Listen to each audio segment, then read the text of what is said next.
Allez, c'est parti. Bonjour tout le monde, bienvenue à ce nouveau webinaire intitulé DRH, comment prouver le succès de vos initiatives RH, hein. L'idée, c'est de vous aider, de vous accompagner sur notamment les notions de coût, de ROI, comment prouver la valeur d'un projet, son retour sur investissement.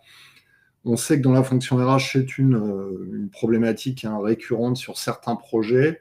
Bon, quand il s'agit de projets techniques ou purement administratifs, qui démontrent des économies directes, c'est assez simple à prouver, hein. Un projet paye, en général, c'est assez simple de calculer son coût de production et d'estimer un coût réduit à terme, voire avec un impact sur les équipes, etc.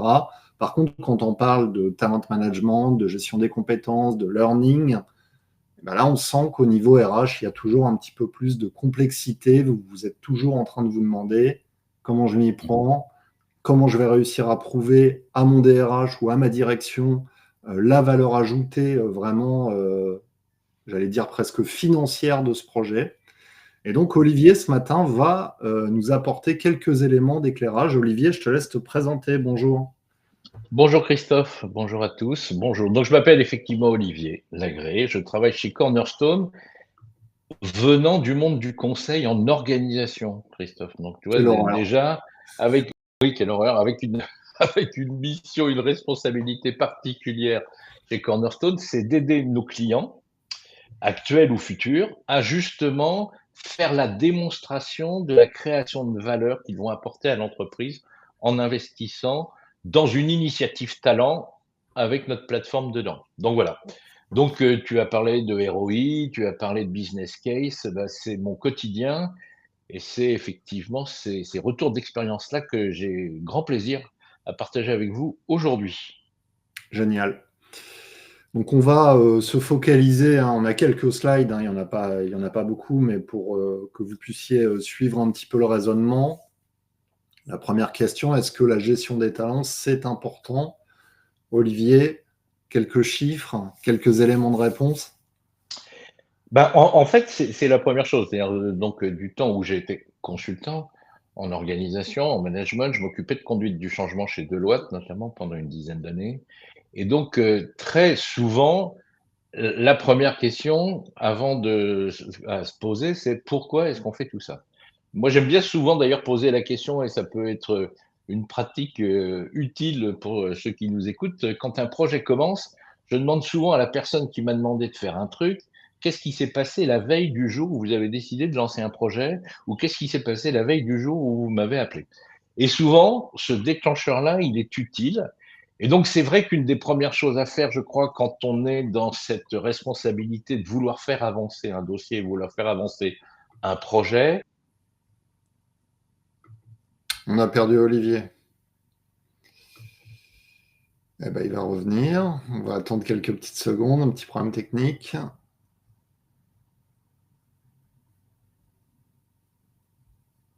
Alors,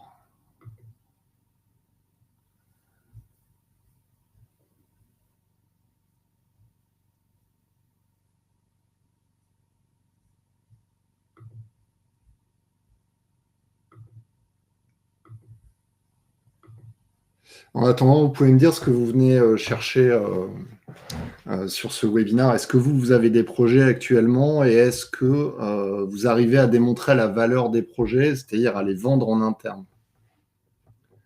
Vous pouvez me répondre dans le chat, me dire un petit peu quel projet vous envisagez ou qu'est-ce que vous mettez en avant quand vous souhaitez déployer un projet de type gestion des talents.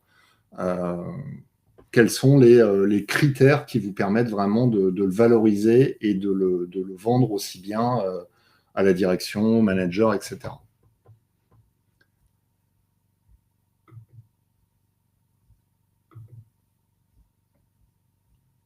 Alors, vous inquiétez pas, Olivier va revenir. C'est le problème, hein, quand on part faire ses webinaires en province, hein.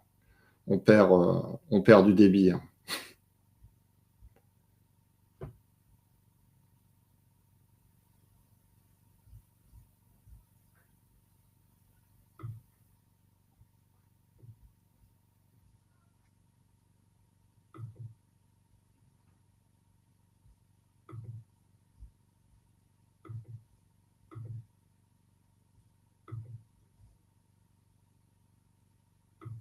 Alors, il y a Vincent qui nous dit « Bonjour, mon codir me demande de mettre en place des indicateurs de suivi et je souhaite en profiter pour trouver des pistes pour démontrer le succès de telle ou telle action RH. » Parfait.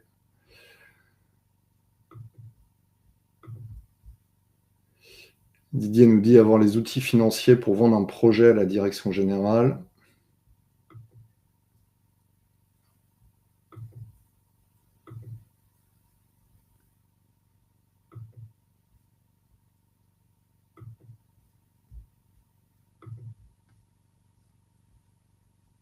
Alors, Olivier, est-ce que tu arrives à te reconnecter?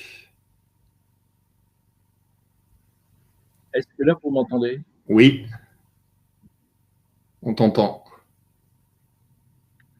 Est-ce que vous m'entendez? Oui. Moi, je suis connecté. Hein. Zut. Bon. On t'entend, Olivier.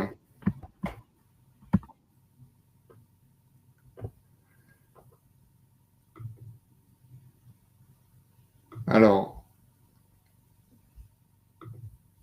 David nous dit comment mesurer le coût et l'efficacité de mon équipe sur une tâche, un projet, afin de valoriser également les besoins en ressources supplémentaires. Et Laura nous dit fraîchement arrivé dans une structure où on existe. Je t'entends, Olivier.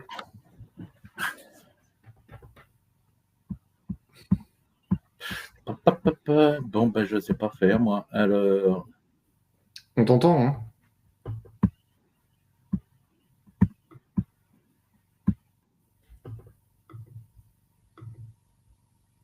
Vous m'entendez? Oui. Allô? Oui. Est-ce que vous m'entendez?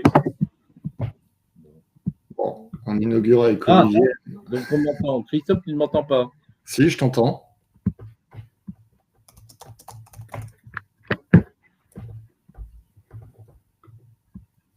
Bon. Christophe me dit on t'entend. Très bien. Et moi, je ne t'entends pas. Mais c'est pas grave. On va essayer de. Je ne comprends pas où est le parleur. Ah, j'entends quelque chose, Christophe. Ah, tu m'entends? Ouais, je t'entends. Oui, voilà. Allez, vas-y, reprends sur. Bon, donc je disais qu'effectivement, très souvent, le déclencheur de projet que j'utilise tient à ces trois soucis-là. C'est effectivement ce qu'on appelle le Workforce Readiness Gap, c'est-à-dire le fait que, les responsables RH sont déjà inquiets du fait qu'aujourd'hui, on n'est pas toujours capable de délivrer la performance qu'on devrait délivrer faute de compétences. Et regarde, 57% des responsables RH sont de cet avis. Deuxième, et c'est quelque chose qui, je trouve quand même assez problématique aussi et assez alertant, 40% seulement des collaborateurs pensent que leur entreprise les aide vraiment à réussir. Ouais, impressionnant. 47%. On parle de désengagement. Je sais que l'année dernière, Gallup a sorti pour la première fois un engagement des salariés européens en dessous de 20%, c'est-à-dire 20% de salariés qui se disent engagés ou très engagés dans leur organisation. On est à 18% l'année dernière, donc c'est vraiment très faible. Donc ça, c'est quelque chose qui normalement doit interpeller des dirigeants. Et le troisième sujet, c'est qu'effectivement, qu'est-ce qui va se passer demain? C'est-à-dire quand on sait que 44% des métiers sont considérés par le World Economic Forum comme étant disruptés ou en tout cas profondément transformés d'ici 2027, on est en 2025. Donc, moi, je me rends compte qu'effectivement, beaucoup de gens partagent cet avis. Et donc, très souvent, j'interpelle les gens que j'ai face à moi en disant, mais est-ce qu'un de ces trois soucis-là, vous le connaissez? Est-ce que vous avez, vous, ce gap de compétences, ce gap d'alignement entre employés et employeurs, et ce gap de visibilité sur de quoi demain sera fait?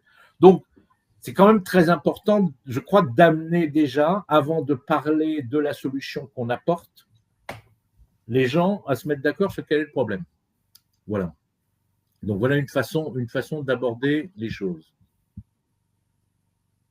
Ouais, c'est vrai que le contexte actuel est peut-être beaucoup plus favorable à ce type de projet qu'il y a 10 ans.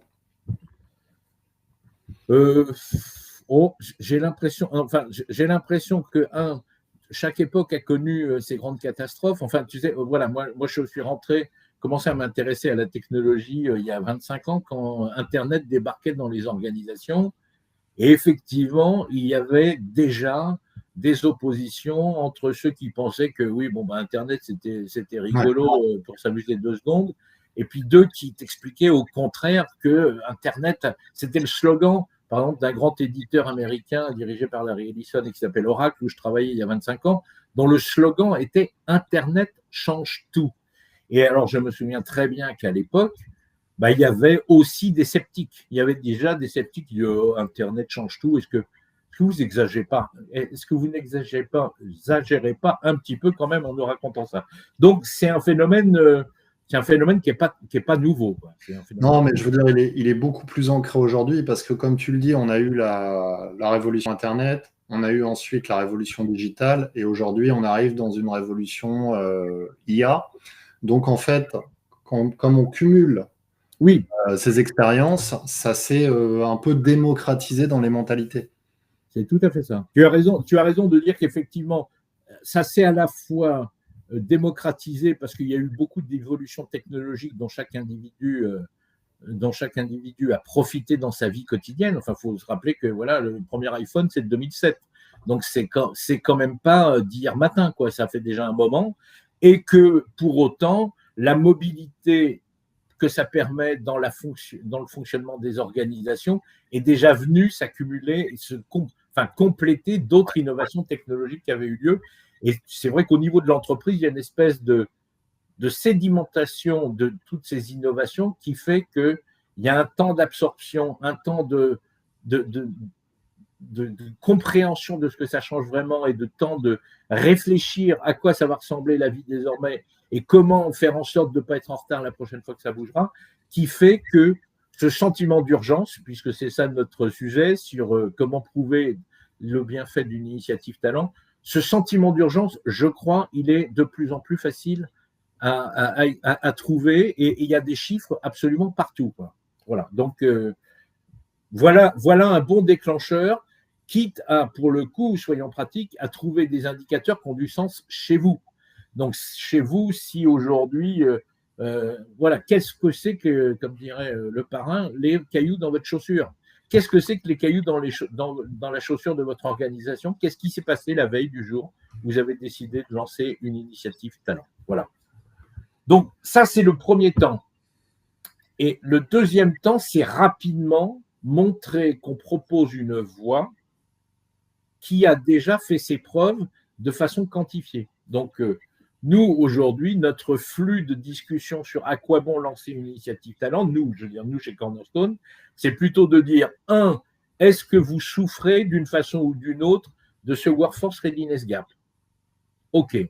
2, si le Workforce Readiness Gap est un souci pour vous, la bonne nouvelle, regardez, c'est qu'à ce Workforce Readiness Gap, on peut déployer une approche que nous, on appelle la Workforce Agility, et qui, derrière le concept qui peut sembler un peu haute sphère et un peu nébuleux, la capacité à réagir rapidement aux changements et à les exploiter comme des opportunités, c'est ça la Workforce Agility. Et donc, l'agilité individuelle, collective, organisationnelle, on peut la traduire de façon très simple. Développer rapidement les bonnes compétences, aligner les objectifs des managers et les envies des gens et construire l'effectif dont on aura besoin dès demain. Et donc, se mettre déjà d'accord sur ces grands piliers de l'initiative qu'on va mener, elle va servir auquel de ces trois-là d'abord, les trois en même temps, 2 sur 3, enfin, tout dépend d'où on part. Donc, déjà, être capable de faire ce que nous, on appelle ça chez Cornerstone la talent value story, c'est-à-dire l'histoire qui relie le projet que je viens présenter en comité d'investissement au contexte de l'entreprise, au contexte du marché dans lequel elle se trouve et à l'histoire de la société en elle-même et ce qui fait qu'aujourd'hui, on a 2-3 choses qu'on aimerait réformer. Donc voilà. Et pour le coup, c'est ce que je te disais, c'est qu'effectivement, il faut aussi aller chercher des choses qui deviennent très rapidement quantifiées. Et donc, par exemple, j'ai trouvé cette étude chez Berzin, et d'une compilation d'études de Berzin et Deloitte, vous allez avoir les chiffres là, qui ont fait des études sur la Workforce Agility, qu'est-ce que ça apporte. Alors, voilà. Il y a Dominique qui nous dit c'est l'objet, finalement, la finalité de la GPEC a échoué pour le moment. Bon, enfin, est-ce qu'il faut jeter le bébé avec l'eau du bain, Dominique? Je ne sais pas. Non, mais c'est-à-dire, enfin, en tout cas, cette idée que aujourd'hui, les compétences bougeant tellement vite, les structures hiérarchiques ou les architectures de job telles qu'elles existaient aujourd'hui étant de plus en plus secouées, bah, c'est sûr que la GPEC ou la GEPP, elle a besoin à minima de se réinventer. Je ne sais pas si, en tout cas, on peut dire qu'elle a échoué, ouais, mais elle est confrontée à des choses. Tiens, il y a une étude de Deloitte, je suis tombé là-dessus l'autre jour, 2022, qui dit que 71% des gens disent qu'ils font de façon significative dans leur activité au quotidien des choses qui ne sont pas dans leur définition de poste. 71% des gens disent je fais des choses qui n'étaient pas écrites dans ma définition de job. Donc, c'est sûr que par rapport à ça, si on voit tant d'organisations se préoccuper de comment je peux remplacer cette réflexion emploi par une réflexion compétence, ça va être beaucoup plus simple d'imaginer mon initiative de demain. Et c'est vrai que Workforce Agility, ça débouche souvent pour le coup, en termes de fonctionnement, sur des approches beaucoup plus centrées sur les compétences. D'accord ? Avec, voilà, bah, la bonne nouvelle, pour se motiver, pour celui qui a envie de changer quelque chose, c'est que ça marche. Ça marche pour le business. C'est-à-dire, plus on a de la Workforce Agility, meilleur on est financièrement, plus les clients sont contents. Plus on arrive justement à transformer avec les 3 piliers que j'ai évoqués, son organisation et sa gestion des talents, plus on a des salariés engagés, contents, qui en parlent et qui cessent de filer. Ce qui est quand même un souci. Quand effectivement on trouve déjà qu'on a du mal à imaginer les compétences de demain, si on ne peut même plus le faire avec les gens qu'on a aujourd'hui, ça devient compliqué. Et donc, pareil aussi sur l'innovation, je trouve ça intéressant. Regarde, cette étude de Gallup et de Deloitte, de Berzin, quand il était chez Deloitte Combiné, 13 fois plus de chances d'innovation, c'est-à-dire qu'effectivement, l'agilité dans l'organisation du travail est source d'innovation. Et ça, pour le coup, bah, tu parlais de ces différentes vagues successives d'innovation, tu parlais de tous ces séminaires et de toutes ces réflexions qu'on a ici et là depuis plusieurs mois sur comment s'approprier l'IA. Bah, voilà une bonne raison de penser que ça vaut le coup. Et donc, d'une certaine façon, ces stats, elles sont importantes à connaître parce que, elles vont rassurer ceux qui vous proposent ou ceux qui vont vous dire oui ou non pour votre projet. Mais la bonne nouvelle, c'est qu'elles vont vous rassurer vous-même. Elles vont vous rassurer vous-même parce qu'elles commencent à être une cible en disant « Tiens, est-ce que moi, avec le projet que je fais, je serais capable d'améliorer la rétention? Est-ce que moi, je serais capable de traduire mon projet en augmentation du NPS, du score NPS de mon organisation? Et plus simplement, les données traditionnelles. Mais comment je peux traduire en opérationnel, enfin, en externalité opérationnelle, pour reprendre le terme des spécialistes du développement durable. Donc, quelles sont les externalités opérationnelles de mon projet de gestion des talents? C'est un peu ça la première question à se poser. 1, quel est le problème? Je le quantifie. 2, c'est quoi des valeurs de référence en termes d'amélioration des choses? Ça me semble être déjà deux bonnes façons de se poser la question de comment est-ce qu'on va prouver que notre initiative de gestion des talents, elle sert à quelque chose. Est-ce que j'ai répondu à Dominique? Oui, alors, première étape, comme tu le dis, arriver avec des datas, des études du marché, des tendances. Oui. On va le voir après, hein, il faut aller plus loin, évidemment. Là, c'est un premier... c'est une introduction au projet quand vous le présentez. On présente ces chiffres, on présente des tendances du marché.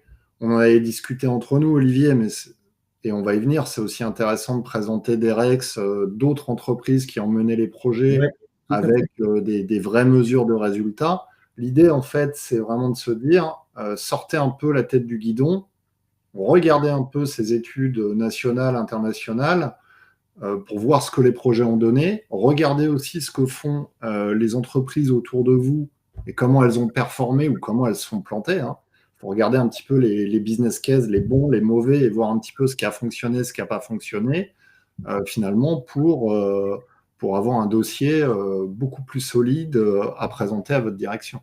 Tout à fait, tout à fait. Et la bonne nouvelle, pour le coup, qui va intéresser tout le monde autour de cette discussion, c'est que, par exemple, un bon prompt bien écrit sur est-ce que tu peux me donner 10 études qui quantifient les bénéfices d'un projet de gestion des talents, on en trouve très facilement, quel que soit votre IA génératif préféré.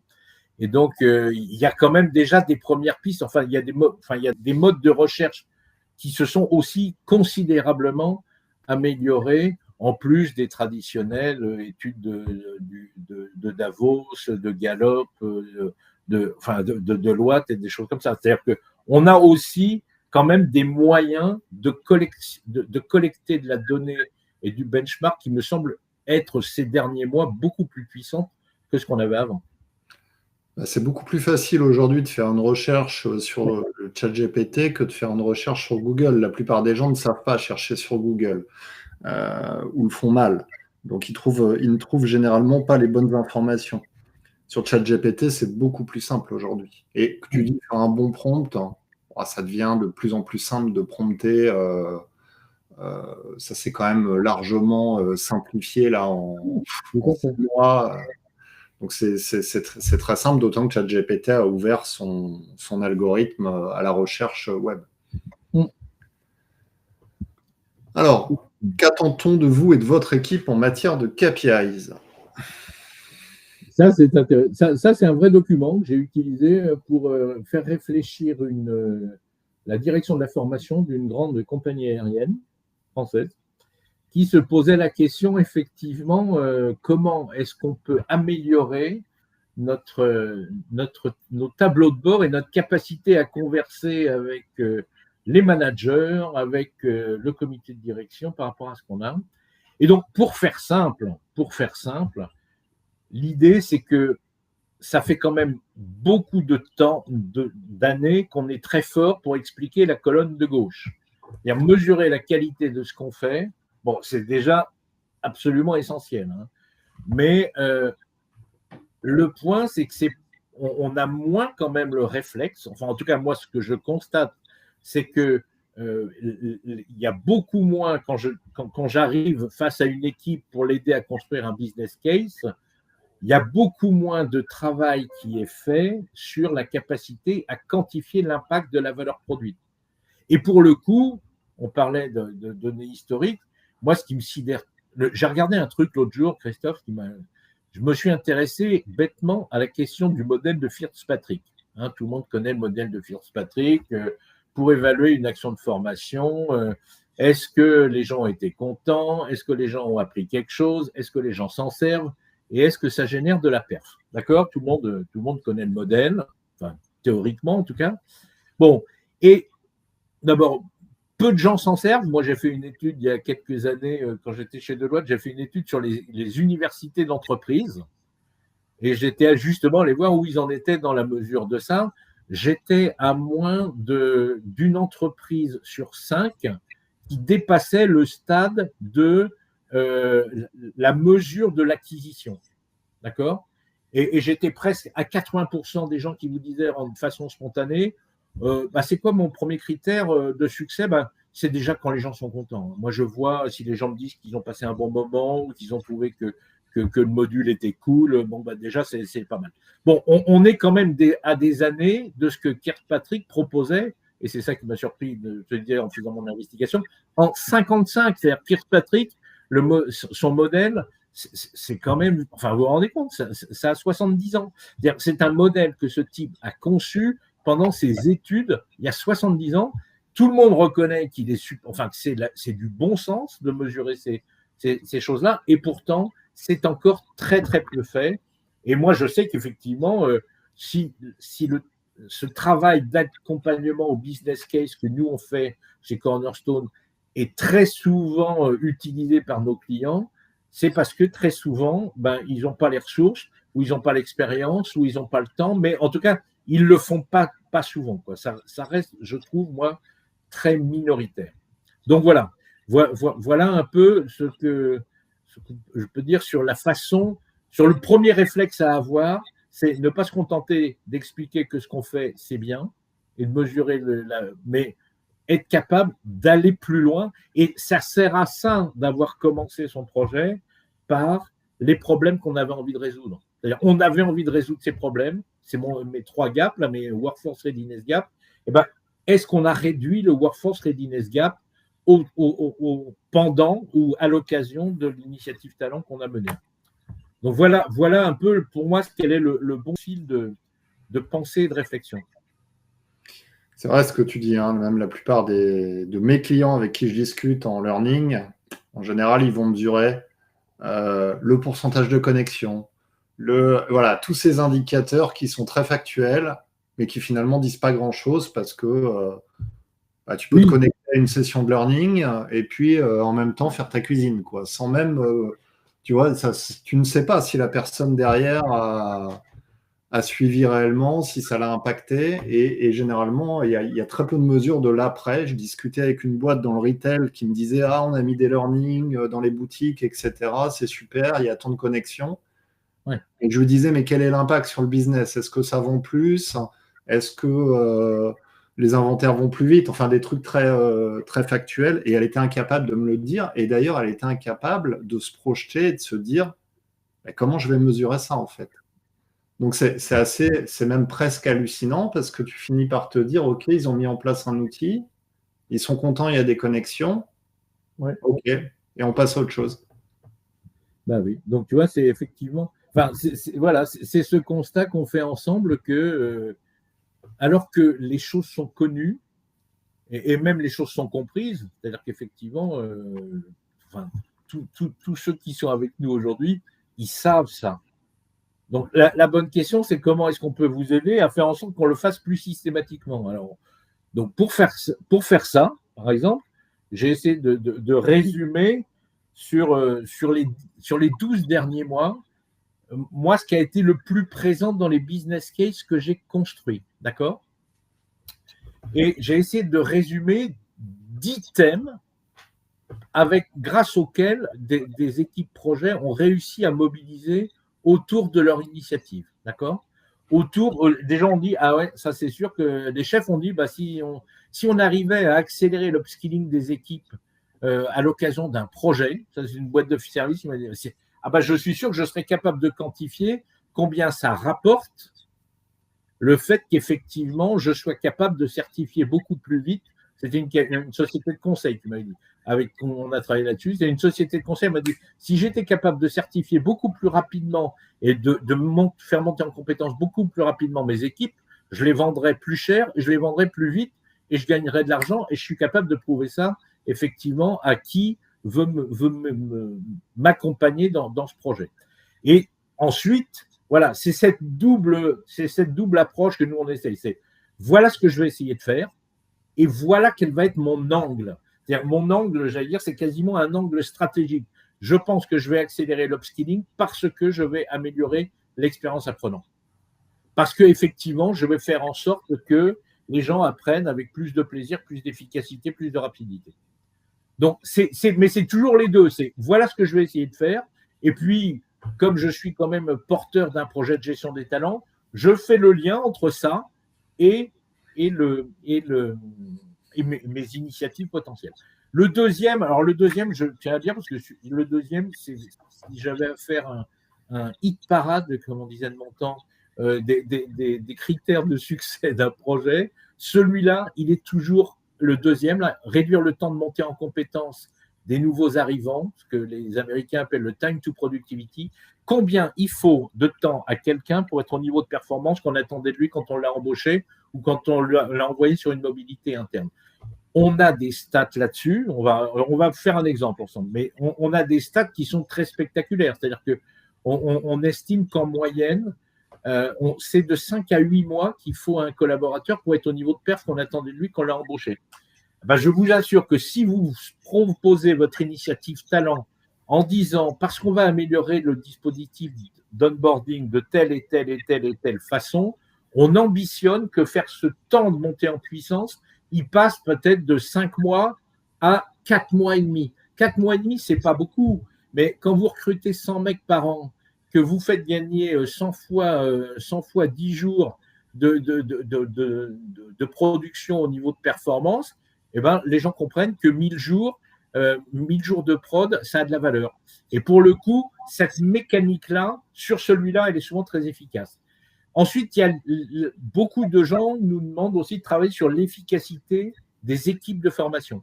Comment effectivement une plateforme comme Cornerstone va aider une équipe de learning et développement à être beaucoup plus agile, beaucoup plus réactive et beaucoup plus flexible dans son animation des programmes. C'est-à-dire la capacité à regarder quasiment en temps réel que ça marche. Voilà. Et donc ça, on comprend.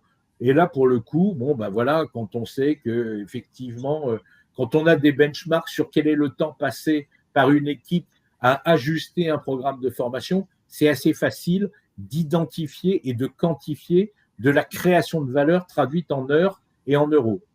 L'idée des par exemple, les démissions et les coûts de remplacement induits, moi j'aime bien, j'ai trouvé des stats, et enfin, peut-être que certains d'entre vous les utilisent, mais quand on sait aujourd'hui qu'on évalue de 80 à 120% du salaire annuel de quelqu'un le coût de le remplacer. Et c'est encore plus vrai pour des dirigeants. Je suis tombé sur une étude de Gallup qui évaluait à 250% le coût de remplacement d'un dirigeant. C'est-à-dire pas simplement le coût de salaire du nouveau, pas simplement le coût de la chasse de tête, mais aussi la valeur qu'on perd en perdant quelqu'un qui était au cœur d'un réseau, au cœur d'un ensemble de connaissances. Voilà, donc cette valeur-là, comment peut-on se contenter de la calculer uniquement avec le coût du recrutement? Non, c'est pas vrai. C'est-à-dire le coût d'un recrutement, c'est pas simplement 30% du salaire de la personne qu'on va remplacer.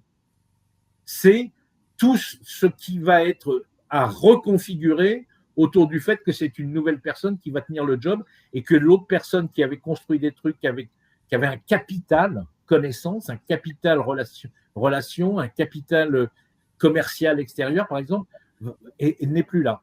Donc ça, c'est souvent un angle qui fonctionne bien et qu'on est capable, et en plus on a des stats là-dessus, quand Berzin nous explique qu'une boîte qui gère bien ses gens, en moyenne, réduit son turnover, son nombre de démissions non souhaitées de 26%. 26%, donc que chacun se dise, tiens, j'ai perdu combien de personnes que j'aurais pas eu envie de perdre l'année dernière, et qu'est-ce que j'aurais économisé si j'en avais gardé un quart. Voilà concrètement le type de raisonnement qu'on peut dire. Bon, on a eu beaucoup de choses sur le contenu de formation inutilisé, petite stat comme ça pour vous en passant, parce qu'on n'a pas les bons outils de curation. Voilà, donc nous, on vient en présentant comment est-ce qu'on fait de la curation pour savoir ce qui est utilisé, pas utilisé, sachant qu'on a des benchmarks qui montreraient qu'en moyenne, 60 à 70% des contenus de formation achetés à l'extérieur ne sont pas utilisés. Donc, vous faites le calcul, combien ça vous coûte, ça fait des sous. Ensuite, l'efficacité de l'apprenant, comment est-ce qu'on fait en sorte qu'il trouve plus rapidement le bon contenu. La performance managériale, alors moi j'adore celui-là, étude de Pricewaterhouse 2019. Ils ont fait le calcul Price s'est intéressé à effectivement imaginer combien ça coûtait le fait que les managers n'aient pas le temps ou n'aient pas le niveau de compétence dans l'utilisation des outils qu'on a mis à leur disposition.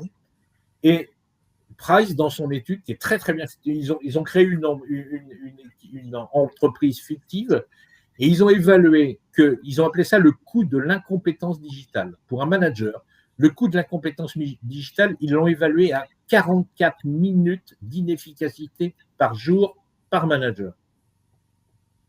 Alors, on va en reparler derrière en termes de tactique de construction d'un business case. C'est sûr, si vous allez voir votre direction générale en disant, savez-vous que les managers sont inefficaces 44 minutes par jour, vous n'allez pas être super populaire. Enfin, et vous allez même peut-être être face à des gens sceptiques. Donc, moi, mon truc et astuce que je partage, généralement, je dégrade à fond le benchmark que j'ai. D'ailleurs, par exemple, sur celui-là, je l'utilise souvent, j'ai dit, écoutez, vous savez que Price, il nous dit c'est 44 minutes d'inefficacité par manager par jour. Bon, mais comme je sais, vous, Madame l'entreprise X ou messieurs de l'équipe Y, que vous êtes sûrement bien plus performant que cette entreprise type, on va dire que ce n'est pas 44 minutes par jour que les gens perdent. On va dire qu'ils en perdent 10. Ça vous va, 10 ? Disons oui, 10. Ah oui, 10, oui. Donc, les gens s'approprient le benchmark en le customisant. Eh bien, imaginez si chaque manager gagne 5 minutes par jour parce qu'effectivement, dans la plateforme et le dispositif de gestion des talents que vous mettez à sa disposition, dans la gestion de la perf, dans la gestion des compétences dans son équipe, dans la gestion de l'animation des programmes de mentorat, des programmes de mobilité interne, il arrivait à être plus efficace. Généralement, vous arrivez sur des montants très faibles. On va prendre un exemple, vous allez voir, c'est assez spectaculaire sur comment est-ce qu'on peut faire des économies là-dessus. L'allocation des ressources, eh ben, c'est effectivement une bonne source. C'est quand même intéressant de voir combien de postes ne sont pas affectés ou combien de postes n'arrivent pas à atteindre leurs objectifs de perf. L'agilité et la capacité d'innovation des équipes, donc ça, c'est très important. On a effectivement des stats sur le niveau d'innovation et puis globalement, les dépenses de formation. Ça, c'est vrai. Je veux dire, c'est le business case de base de toute initiative de formation. C'est effectivement, ça va ressembler à quoi notre budget de formation avant et après. Donc, du coup, nous, voilà, j'ai essayé de résumer là les 10 sujets qui, franchement, avec ces 10 sujets-là, je dirais, c'est mon Pareto, quoi. C'est mon Pareto des business cases. Concrètement, effectivement, 80% des initiatives de gestion des talents que je vois et sur lesquelles je travaille, elles peuvent utiliser ces 10 facteurs de création de valeur pour réussir à embarquer les dirigeants là-dessus. Alors, on va rentrer dans un exemple très concret. Oui, ben, je vais commencer déjà à en parler, mais on va aller au bout de l'exemple. Effectivement, prenons cet exemple de la réduction, donc, sur l'amélioration de la performance. Donc, effectivement, souvent, mon expérience… Avant, prenez une feuille, un stylo, une calculatrice quand même. Voilà, mais c'est ma feuille, mon stylo, ma calculatrice. Hein. J'ai juste fait des slides parce que déjà j'ai des problèmes de connexion. Si en plus, il avait fallu que je vous le fasse comme ça à la main. Donc, non, mais regardez, du coup, voilà, le début, là, je vous ai décomposé le truc. Donc, effectivement, je commence par dire, est-ce que ça vous intéresserait qu'on améliore la performance managériale ? Ah ouais. Et est-ce que vous êtes conscient qu'effectivement, l'initiative qu'on prend, elle permettrait de faire ça ? Ah ouais. Eh bien, alors, calculons. À quoi bon le faire ? On peut le faire parce qu'effectivement, Price nous dit en 2019, c'est ce que je vous ai dit tout de suite, 44 minutes par jour. Ensuite, c'est quoi 44 minutes par jour ? Il faut avoir une donnée un peu clé en tête, c'est ça coûte combien un manager ? D'accord ? Donc, moi, je prends généralement des données publiques, c'est-à-dire qu'on trouve effectivement en interrogeant Google ou ChatGPT. Donc, voilà, j'ai trouvé cette étude de Robert Half qui publie ça, cabinet de recrutement, Robert Half, qui nous dit 1600 heures par an, c'est la DARES, qui nous explique qu'en France, on travaille 1600 heures par an. Donc, vous adaptez ça. Bref, ayez des sources que tout le monde peut comprendre, que tout le monde peut juger légitimes. Ensuite, effectivement, il y a un moment qui est très important où une fois que vous avez dit, écoutez, voilà, regardez combien ça coûte, 40 € de l'heure d'un salaire manager s'il perd 44 minutes par jour. Les gens commencent à comprendre de quel montant d'argent on parle. Et donc là, il est assez important dans son processus d'embarquement de la présentation de son projet de commencer à mettre en face de la taille du problème des idées de solutions. Des idées de solutions sur effectivement comment Cornerstone Galaxy va aider à créer des canaux par communauté d'apprentissage, va utiliser une marketplace pour faire en sorte que la mobilité soit plus facile et donc qu'elle permette de mieux retenir les gens ou de mieux les engager, qu'on a des outils je ne sais pas si l'IFO, c'est un acronyme, donc Learning in the Flow of Work, comment effectivement la plateforme dans laquelle on va investir, elle donne accès dans Teams, dans Google, à la base de connaissances de l'entreprise de telle façon que plutôt que vous alliez à la connaissance vient à vous. C'est ça l'idée de l'IFO. Des modules d'adoption digitale, des outils. Enfin bref, on choisit quelques fonctionnalités clés de la plateforme, du Cornerstone Galaxy en l'occurrence, et on les présente en disant, imaginez que si on était capable de faire ça, on arrive à améliorer 10 minutes d'efficacité par jour. Alors, je vous dis, 10 minutes, moi généralement quand les gens me disent 10 minutes, ils disent, oh oui, vraiment, 10 minutes, 10 minutes, vous avez raison, c'est crédible qu'on arriverait à être plus efficace 10 minutes par jour. Bon, 10 minutes par jour, c'est 33 heures par an. Et 33 heures par an, ça fait, avec un manager qui est payé de 40 euros, ça fait 1 330 euros par an par manager. Donc, entre ceux qui sont avec nous là, si vous connaissez le nombre de managers qu'il y a dans votre organisation, eh ben, il suffit de multiplier ce 1330 par votre nombre de managers. Alors, si vous avez 100 managers, par exemple, si autour de cette discussion, il y a des gens qui ont 100 managers dans leur organisation, ça nous fait 133 000 euros de création de valeur. Alors moi, Christophe, juste un mot là-dessus. Moi, je suis très sensible et très attentif au dire que je ne parle pas d'un ROI, je parle de création de valeur. C'est-à-dire création de valeur au sens, c'est de l'impact de valeur potentielle, mais ce n'est pas parce qu'il est là qu'il va nous tomber tout cuit dans le bec, entre guillemets.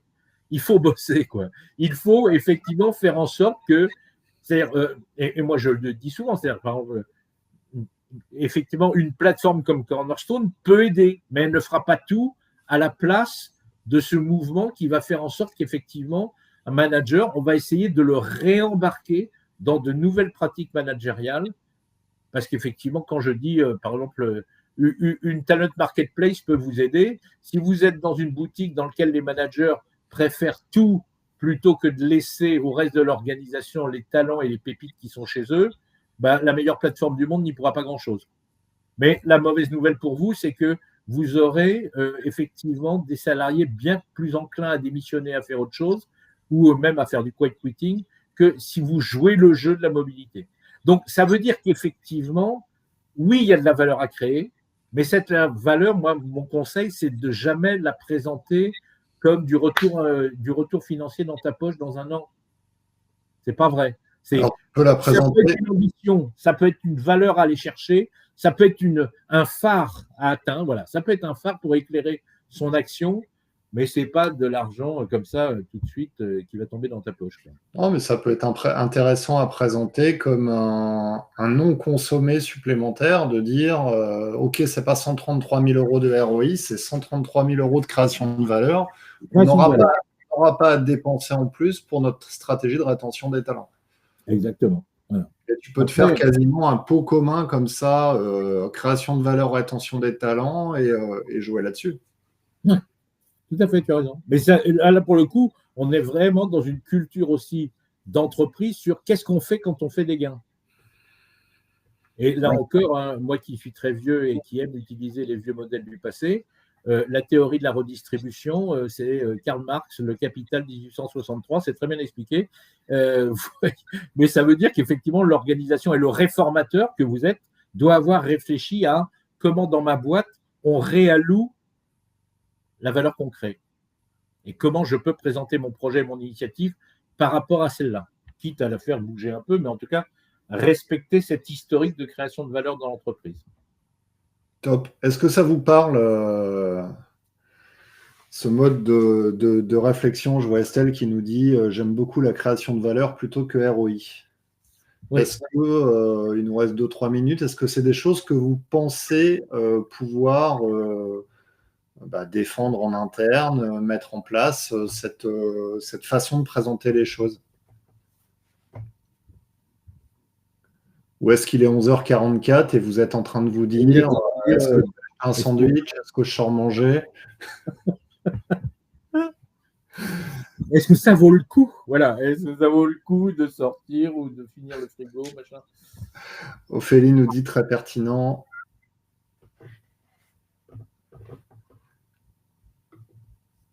Mais si ça vous intéresse, on peut même faire, Christophe et moi, des séances, je suis sûr, Christophe, des séances de coaching sur pitchez-nous votre projet et sa création de valeur. Tu sais qu'on pourrait même en faire un business. On pourrait en faire un business. Sur le sujet des relations au travail, est-ce qu'il y a des études, clash, tension, gestion des conflits, demande Aude. Tension, gestion des conflits. Il y a des trucs sur l'engagement.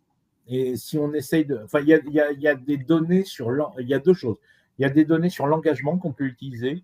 Il y a une excellente étude, et écrivez-nous, on vous donne excellente étude de Berzin en 2017 sur qu'est-ce que c'est qu'une organisation tout simplement irrésistible. Et il donne des données clés, y compris dans la dimension engagement collectif. Alors, par rapport à toutes les études que tu as citées, Olivier, yes. Moi, personnellement, Gallup, j'ai toujours un peu du mal avec leurs chiffres. D'accord. Je sais pas, je suis pas. Moi, je cite mes sources à chaque fois, et quitte, tu as raison, en tout cas, être toujours très modeste en disant, bon, ouais. C'est Gallup, hein, donc est-ce que ça vous va, Gallup? Voilà, oui, oui. Non, mais ça vaut le coup de regarder d'où ça vient, hein, je suis d'accord. Ou en tout cas, ça vaut toujours le coup de savoir, d'expliquer d'où on l'a trouvé. Bon, écoute, je pense que tout le monde est convaincu. Je trouve ça très intéressant. C'est ce qui nous est d'ailleurs demandé par le COMEX. Et oui, vous pourriez effectivement faire un business parce que c'est dur de réfléchir de cette façon pour la plupart des RH. Oui. Bah, à votre disposition. Vous regarderez juste un mot là-dessus si ça vous intéresse. Cette capacité des DRH à être capable de parler création de valeur et d'articuler un raisonnement là-dessus, c'est dans les 5 tendances RH 2025 que Cornerstone vient de publier il y a 2-3 semaines. N'hésitez pas. Et puis, autrement, Christophe et moi, on est dans l'annuaire, comme on disait le montant. Non, on est sur. Donc, n'hésitez pas. Je crois qu'on doit avoir un compte LinkedIn. Je suis pas sûr, mais. Moi, je crois que j'en ai un. Bon, et puis on va réfléchir avec Olivier. Un jour, on vous proposera peut-être un learning sur le sujet. Une version de The Voice. Une version de The Voice appliquée à des projets d'entreprise. Ah ouais, pas mal. Ouais. Les mecs, les projets sur qui on se retourne. Ça peut être une idée. On va creuser. Bon, super. Merci beaucoup, Olivier. Merci à vous. Merci à tout le monde. À votre disposition pour prolonger l'échange. Je vous souhaite une bonne fin de journée et puis n'hésitez pas à aller discuter avec Olivier sur LinkedIn. Merci beaucoup et ce webinaire, vous le retrouverez en replay demain matin sur MyRHline. Bon après-midi, au revoir. Merci Olivier. Merci Christophe, bonne journée à tous.